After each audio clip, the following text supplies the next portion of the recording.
Bienvenue à cette présentation Access sur les types de données.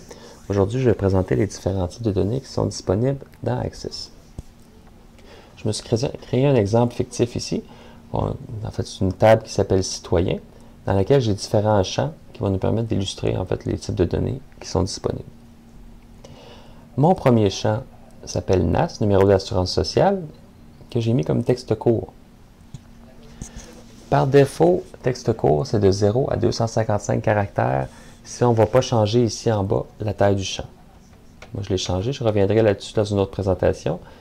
Je vais le limiter à 9. Ici, nom et prénom, on voit que c'est 255 en bas ici.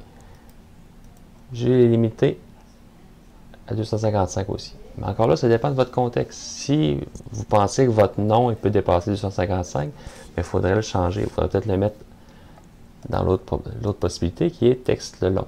Ici.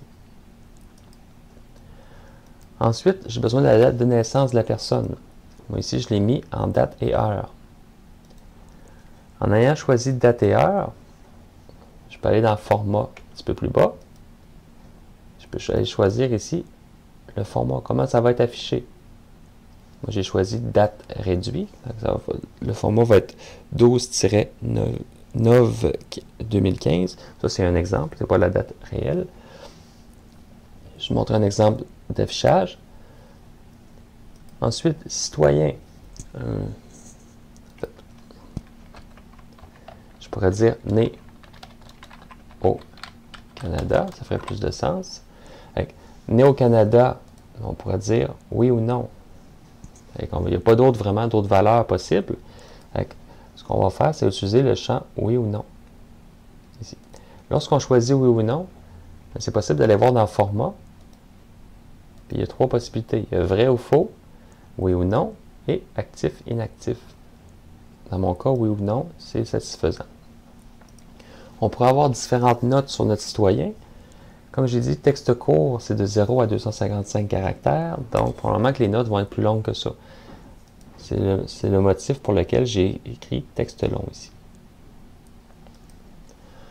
Autre chose, c'est ici le petit bout qui est peut-être un petit peu tiré par les cheveux. J'ai créé un champ qui s'appelle profil Facebook. C'est que mon citoyen, si je connais son profil Facebook, je peux créer un lien vers l'enregistrement, vers son profil. C'est de type lien hypertexte. Quand je vais cliquer sur le lien, ça m'ouvre la page. On va le voir tout à l'heure. Ensuite, solde d'impôt.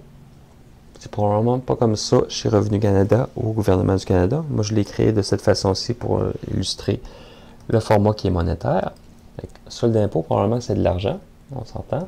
Et je l'ai mis de type monétaire. Si je vais ici dans le format, on voit que monétaire, si je clique dedans, j'ai différents types d'affichage aussi. On s'entend qu'on est au Canada, donc le signe de dollar devrait être satisfaisant. J'ai aussi ajouté un champ qui s'appelle photo. Ça va me permettre d'ajouter la photo de quelqu'un dans l'enregistrement. Par exemple, un système de base. Si je voudrais voir c'est qui, à quoi ressemble le citoyen, mais je pourrais aller voir la photo directement dans ça. J'en ai rajouté une qui est un petit peu inutile ici, là, qui est le nombre d'enfants. Et je l'ai mis de type numérique, parce que dans le fond, un nombre d'enfants, mais ça va être 1, 2, 3, ainsi de suite. Et si on regarde la taille du champ ici, j'ai différents types. Je vais vous laisser regarder le lien que j'ai mis avec la vidéo qui explique c'est quoi les différents types ici.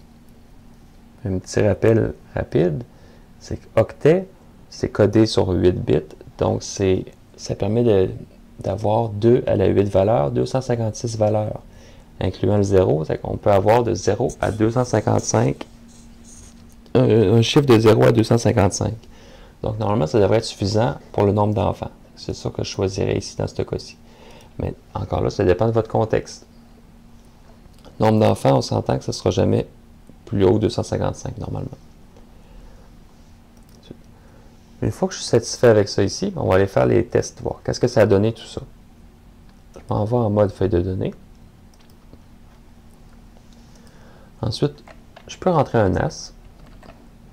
1, 2, 3, 4, 5, 6, 7, 8, 9. Et là, je vais essayer, comme vous l'avez vu tout à l'heure, j'avais mis la taille du champ 9. Je vais essayer de mettre d'autres chiffres et ça m'empêche. Ça, c'est une bonne pratique de mettre la taille du champ de la bonne grandeur. Si vous la mettez plus grande, mais ça va prendre plus d'espace dans le système, puis les gens aussi vont peut-être rentrer des données qui sont erronées. 1, 3, 4, 5, 6, 7, 9. Je rentre mon nom. Je peux aller chercher la date de naissance avec le sélecteur de date ici, ou je peux la rentrer moi-même ici.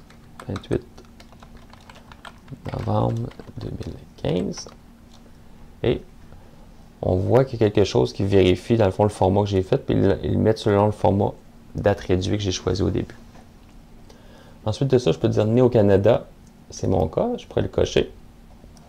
Je pourrais écrire différentes notes ici. Philippe est un bon citoyen. Petit point. Et je pourrais en mettre beaucoup. De mémoire, ça arrête à 60 000 caractères, ou 64 000. Je vais vous laisser regarder le lien que j'ai mis avec la vidéo. Et ici, profil Facebook, c'est l'adresse. Dans le fond, si j'ai le profil Facebook de la personne, je prends l'adresse de son profil et je l'inscris ici. Ici, je vais écrire juste Google pour la démonstration. C'est le même principe avec l'adresse du profil.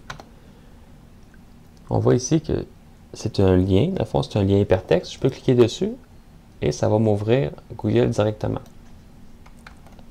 Ouais. Si vous aviez une compagnie, mais vous pourriez mettre par exemple le site de vos clients à cet endroit-là. Au lieu de citoyen, mais j'aurais une table qui s'appellerait client, l'information du client et le site. Ensuite, le solde d'impôt, c'est vraiment une donnée numéraire. Si je rentre ici un chiffre, on voit que c'est des dollars. Ici, les deux derniers, je vais y aller rapidement. Ici, c'est une pièce jointe. Je double-clique dessus, ça me permet d'ajouter des fichiers. Dans ce cas-ci, c'est photo que j'ai dit, c'est que je vais prendre une photo, je l'ajoute, je fais OK, et on voit que j'ai une pièce jointe. Pour ce qui est du nombre d'enfants, c'est un chiffre, donc je ne pourrais pas écrire des lettres. Si j'essaie d'écrire des lettres, ça va me bloquer. Sinon, je peux écrire par exemple, j'ai 200 enfants, ça va passer. Si je reviens et j'écris 300, et là ça ne marchera pas parce que j'ai dit que ça allait jusqu'à 255. Je vous laisse là-dessus, j'espère que c'était clair. Il va y avoir une autre petite vidéo sur les propriétés des champs qui va être disponible sous peu.